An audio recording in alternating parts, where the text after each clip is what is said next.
nikifungulia TV ananibariki. Baba ambaye sio sahihi ni yule ambaye hakuruhusu hata kabisa. Ni principle kwamba katika ulimwengu wa roho ukianza kumsikiliza mtu msikilize mmoja. Hiyo ni principle kabisa ambayo mnatakiwa kuijua. Lakini pale ambapo imetokea nikakwambia kwa nini ya kanisani? Ukasema Jumapili kule kwetu ilinyesha mtumishi nikashindwa kutoka. Lakini kuna kanisa labda la KKT linakuaga pale. Niliingia pale ndio maana sikuonekana. Sitaki kusema umeingia kwa no. Kwa sababu kumbuka sisi ni mwili wa Kristo. Amen. Kwa hiyo kama umeingia kwa mpendwa unajua kabisa uko salama bado. Kwa hata kama sikuoni kwangu unajua kuna mahali umeingia na nina uhakika utakuwa salama kwa sababu kama mafundisho niliyofundisha yanakutosha wewe kutambua mtumishi aliye sahihi na asiye sahihi. Basi na uhakika ukiingia hapo una uhakika ulipoingia sio mahali pabaya. Yes. Lakini pale ambapo kuna siku utapata baba atakulaani kwa kuingia kwenye madhabahu nyingine. Sio sahihi, lakini ndio hivyo sasa inatokea. Na uwezo kama.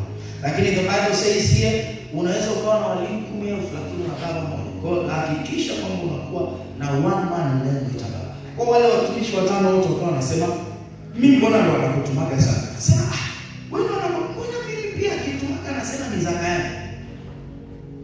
Sasa wale watumishi kila mmoja akawa na wivu maana si anajina yule dada. Kila mmoja anataka awe ndio baba yake. Kwa hiyo sasa amemaliza kuhudumu pale, kongamano limeisha, tunatoka. Wakasema haya, twende sasa tukamuulize atuambie ni nani baba yake.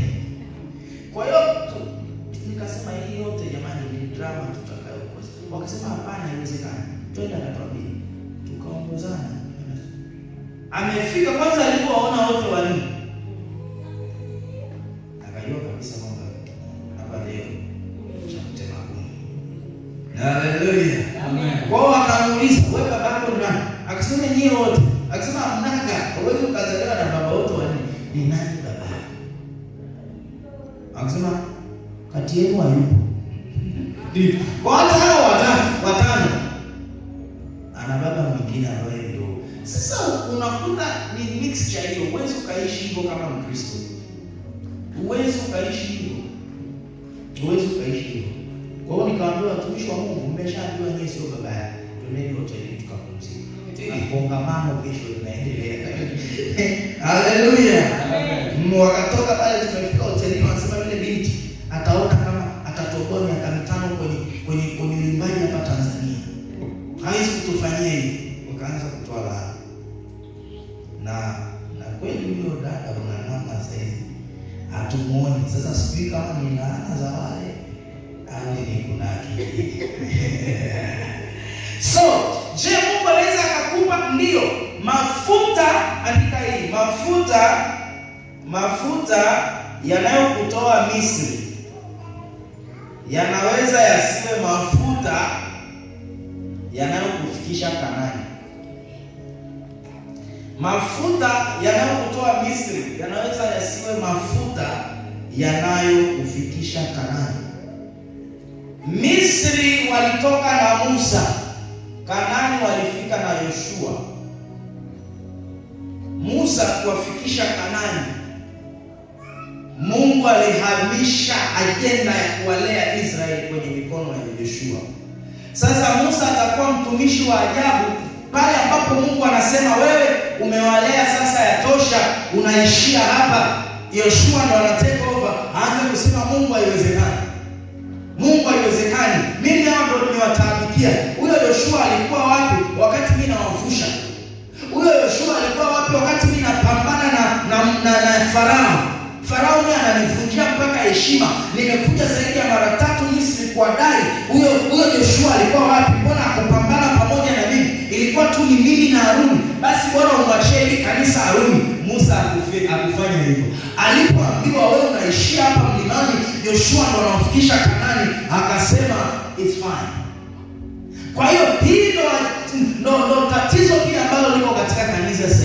Makanisa mengi ambayo mnaona yalikuwa makubwa sasa hizi yameshuka. shida ilikuwa Mungu aliposema ni muda wa kuachia madaraka, mwachie mwinjilisti fulani, askofu akagoma. Sasa Mungu sifanye hivyo. Hii haya maono ulinipa mimi. Mungu anasema no. Imetosha wewe kuwa city of faith, kiongozi. Achia mtu. Huyu ndio ambaye unatakiwa kumpaka mafuta. Anasema hapana Mungu. Haya basi, chagua kati ya watoto wangu. Maana nimewekeza sana hela kwenye hili kanisa. Siwezi nikamwachia mwinjilisti niliyemlea tu sijui atakatokea wapi. Kuna shirika linaitwa Sifan la mtumishi wa Mungu apumzike kwa amani, anaitwa Reinhard Bonnke. Nilijifunza kitu kwa Reinhard Bonnke. Siku anatakiwa aachie Sifan. Sifan, watu wa Mungu, inaingiza billions of money, hela nyingi sana kwa wafadhili wanaofadhili ili wafanye yale makongamano katika miji tofauti tofauti wale wainjilisti. Lakini siku anaiacha ile, ana watoto. Reinhard Bonnke hajaachia mtoto wake yote, alienda kumwachia kijana mmoja anaitwa Daniel Kolenda ambaye hawana undugu kabisa. Na anasema Kolenda, nilipokuwa nazungumza naye akasema, baba aliniambia kwamba Mungu alipomwa the day siku mimi ameniambia utabaki na sifa, ndio siku Mungu alimwambia kuhusu kufa kwake, kwamba sasa jiandae kwenda kufa, mwachie huyo mpaka mafuta, huyo ataendeleza hivi. Na kwanzia aendeleze yule kijana ambaye Mungu alimwambia mwachie. Sifa ni matokeo yake, watu wanaookoka kwa mwaka wamekuwa double ya kile ambacho yule baba alifanya. Ukipata Elisha sahihi, maono hayafi. Lakini shida yetu ni mimi naangalia yule pale ni chali yangu, yule aliyebeba pale. Yaani saa hiyo nimeshazeeka, Mungu anasema mwachie dada fulani na watakuwa Elisha. Mimi nasema hapana Mungu, unafanyaje? Mimi ndo nimekimbiza hii miaka zaidi ya 40.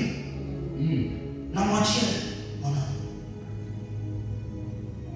Haimaanishi ukiwa na watoto wenye wito ndio wanachukua wabaki na hilo kanisa. Sababu huduma sio ya baba. Huduma ni ya baba. Haleluya. Kwa hiyo baba ndo anaamua. Kwa hiyo mafuta yanayokutoa Misri yanaweza yasiwe yaliyokufikisha Kanaani. Kwa hiyo unaweza ukawa uliopokea kwa mtumishi, sasa hizi watu kukuuliza, wewe mtumishi aliyekusalisha sala ya toba, hata una namba yake. Ni kitambo. Una hata connection, hujawahi kupeleka hata 100, lakini una miaka 10 na sasa mliokoka. Yule baba umeshamzaa. Lakini ni kanuni ya Mungu. Kama unajua alipo, ni vizuri ukamfuata katika uzee wake. Baba, na sadaka yangu nibariki, niliopokea kwenye mkutano, niliopokea kanisa. Hata kama unajua sasa hizi niko Arusha, na sali city of faith, na sali KKT, na sali yangu, lakini kuna mtu anikusalisha sala ya toba. Mheshimu sana. Bwana Yesu asifiwe. Amen. Haleluya, haleluya. Hapo siku mkielewa umuhimu